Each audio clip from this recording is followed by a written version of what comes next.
Hello everyone and welcome back.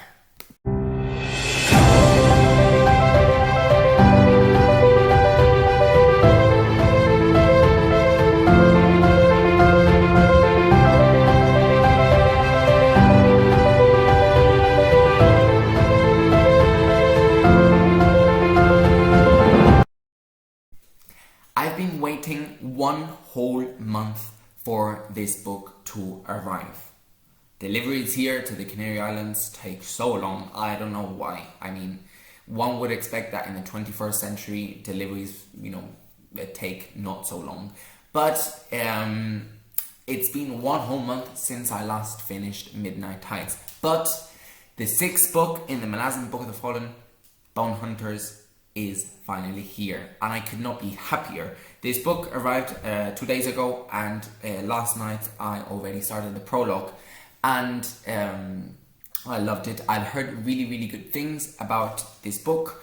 It's, I think, pretty much loved in the fan base, and I've heard Steven Erikson refer to the book as two books merged into one, if I'm correct. I'm not sure.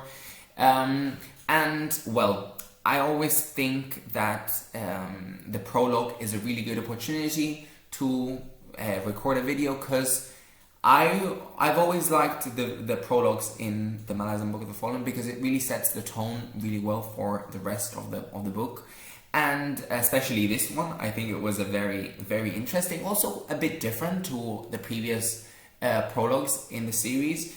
And also, can we talk about this beautiful cover? Like, it has such a comic vibe to it. I don't know what it is, but I think it's a great cover, really. I don't know who these people here. I'm not sure if you can see who these are. At first, I thought it was a Trigal Guild, but I'm not entirely sure. But it's really nice. We can see, I think it's snow, and then people flying. I don't know if this is an avalanche or something similar. I don't know. But, well, I'm so happy to start and to get back into this amazing world I've been waiting for so long. And, well, let's dive into the prologue of Bonehunters. So, I was expecting this prologue to start in 7 cities, but it actually didn't start in 7 cities. It started in a completely different location called Cartool City in Cartool Island, which is an island off the coast of Quantali, if I'm not wrong, a bit north of Malaz Island. Thank you, Erikson, for putting in these maps into the book, because it really helps in locating where these characters and where these locations are. And we meet a very interesting character, a 19-year-old sergeant who is called Helion of the City Guard. And this is why I love Erikson so much, because I've only read 3 pages of this character, but I can already tell I'm gonna love this character. I'm not sure if it's because she really hates spiders and is really afraid of them, like me, but I just love her. I don't know what it is about it, but she's hilarious. And I think she also has a problem with alcohol, and I might be wrong actually, I don't know. But she remembers and she starts thinking about all these old celebrations that took place in the name of Drek in this island before the Malazan conquest, and the depictions and the descriptions of these celebrations are quite savage. I mean, it's something very intense.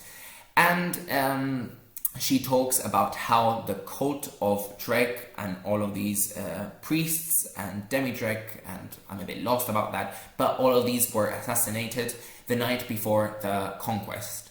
And then she receives some type of letter from someone, and she goes and meets this person in front of the grand temple of Drek, the Worm of Autumn.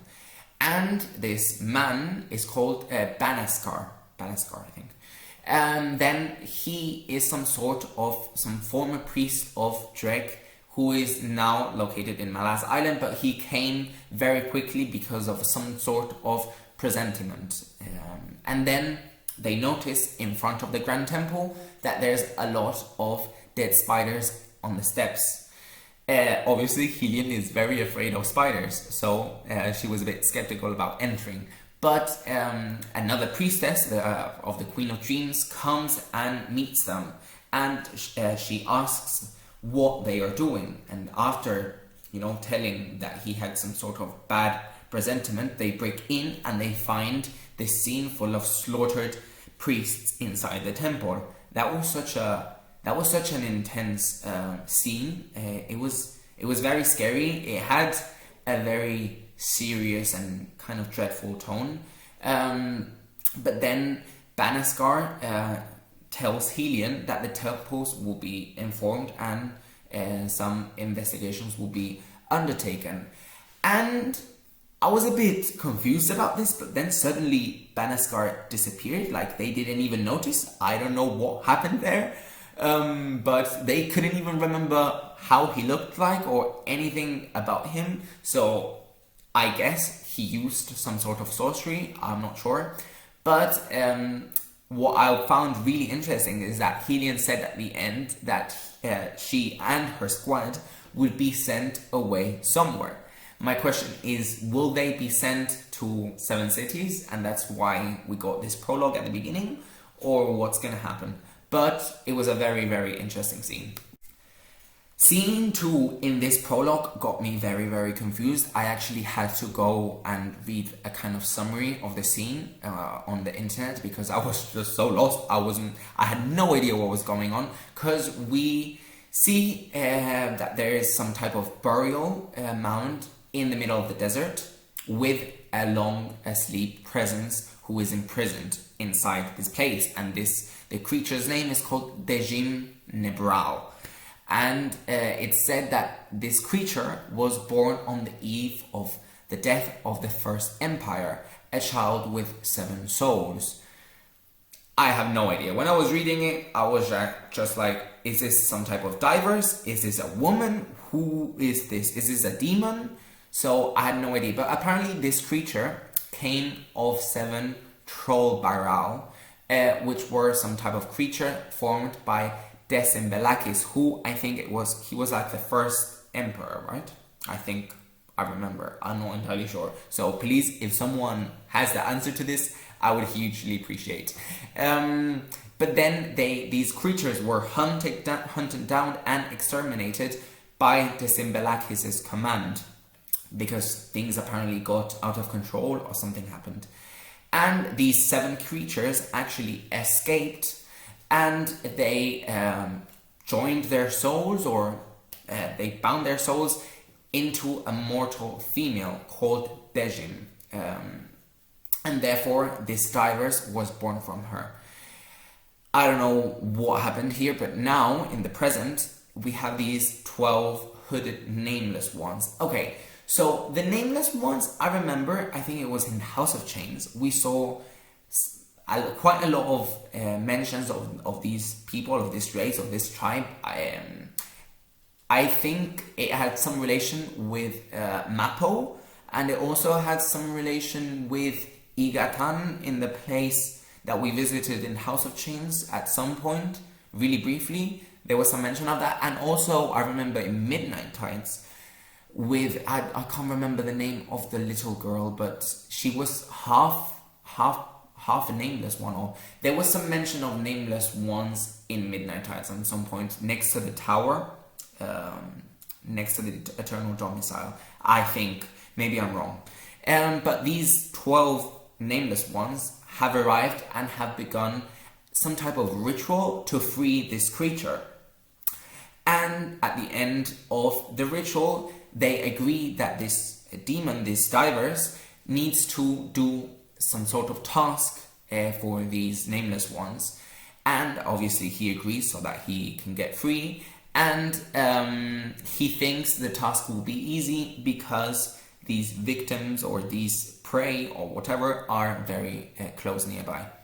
And apparently the 12th nameless one is called Sister Spite, who at the final part, at the final end of the ritual, he knows that the creature, this demon, will kill all the other 11 nameless ones. And so that part really left me trembling. Like, it was so obscure and dark, the way, you know, he would suddenly rise and begin killing all of the other nameless ones. So that was very interesting. It left me very confused, but it left me a weird feeling in me. I don't know. But again, it really set the tone really well for the next part of the story. And I thought that after 5 whole books of building up, of introducing so many characters and so many places, I thought that by the time I got to book 6, things would start to calm down somehow, and I would start to know most of the characters involved and everything that was going on. But oh no. Now in this 3rd scene, we meet a completely new character who is called Taralakvid. I don't think I've seen this character before, I'm pretty sure. And he is a Growl, and he hears these nameless ones being killed not too far away. And he also sees a dragon rising from where that noise is coming from. When I read the word dragon, I don't know why, but I got really excited. I love dragons, so anything to do with them, I'm pretty much satisfied. And then it was very funny because he said at some point, he said, "Bitch, I should have known." So that was funny. I don't know why, but he notices that the creature has finished feeding and then goes in search of this dragon. So I'm very curious as to what he's going to do, who this character is. Not much was said about him, but a very interesting scene. And then in this final scene of the prologue, I believe we move to a different location in 7 Cities, a place not too far away from the Otataro Sea. And apparently 5 strangers arrive to a very tiny hamlet. I believe there's only like 18 inhabitants in this village, so not too many people. And we meet a very interesting character that got me very curious. His name is Barathol Mekar. And when I read the word Mekar, my whole body started shivering because I love Callum so much. He's probably one of my favorite characters in the series. And, well, he's probably his father or brother or some type of family member, but I'm sure they are somehow related. There can't be that many people in this world that are called Mekar. So apparently he sees these strangers and he tells some of the villagers to get his weapons really quickly, and then he tells everyone else to go to their homes and stay inside. So I guess these are very dangerous people. And then when his weapons arrive, he goes to meet them, and then he realizes that these are 5 Tlanimas. So that got me very hooked into the story. Because are these the Tlanimas that we met in House of Chains that were going after Troll and Omrak? Or are these other Tlanimas?